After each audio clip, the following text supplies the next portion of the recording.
Hello, everyone, and welcome to a Wednesday edition of the Orange and Brown Talk podcast. We are on the eve of the NFL draft. For most of the league, the Browns most likely sitting out the first round still. They don't have a first-round pick. They don't have a ton of ammunition to move back up into the first round. So it seems unlikely that they will be making a pick on Thursday. But still, the draft is happening, Mary Kay. And for your newsletter today, which goes out to our Football Insider subscribers, cleveland.com/Browns, the blue banner at the top of the page. You guys all know that.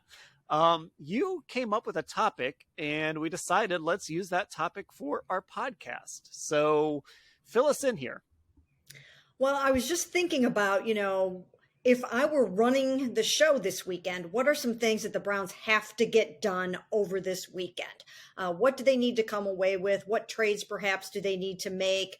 What kinds of players do they need to end up with? So that was basically the premise of the newsletter. And that's basically what we're going to do here today is just each of us come up with one or maybe, one or two things that we think they need to get accomplished between now and Sunday. Okay, so let's have at it, Mary Kay. What do the Browns need to get accomplished between now and Sunday? Well, one of the things that I came up with was, I think they should go ahead and draft a quarterback. I think it's time to go ahead and land a quarterback of the future. I mean, if you don't need the guy yourself, then, if you develop a quarterback and they turn out to be any good, you can use them as draft capital. So I think it's a wise thing to do if you see someone in this draft that has a lot of merit, that has some traits, that has some qualities that you really like. And we know that they brought 3 in for top 30 visits. So I think that shows you that they really are looking at this as a serious thing that they can do this weekend. The 3 that they brought in were Fresno State's Jake Haener. We've heard a lot about him in relation to the S2 cognition test. He's like really, really high up there. And then they also brought in Houston quarterback Clayton Tune and UCLA quarterback Dorian Thompson-Robinson. So they're not messing around here. I think they really actually are seriously considering drafting another quarterback. And if they do, he'll come in, he'll be a camp arm. He'll help get them through a very long camp that they have this summer. And what they hope will also be a long season just in terms of practice and running the scout team and all that stuff. Okay, Ashley, what do you think the Browns need to accomplish between now and Sunday?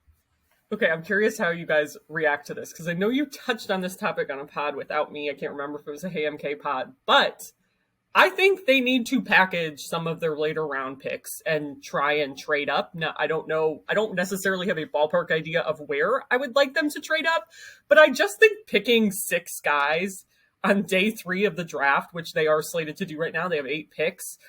It's a lot. And I think it's a lot to have 8 rookies coming in and trying to make this team.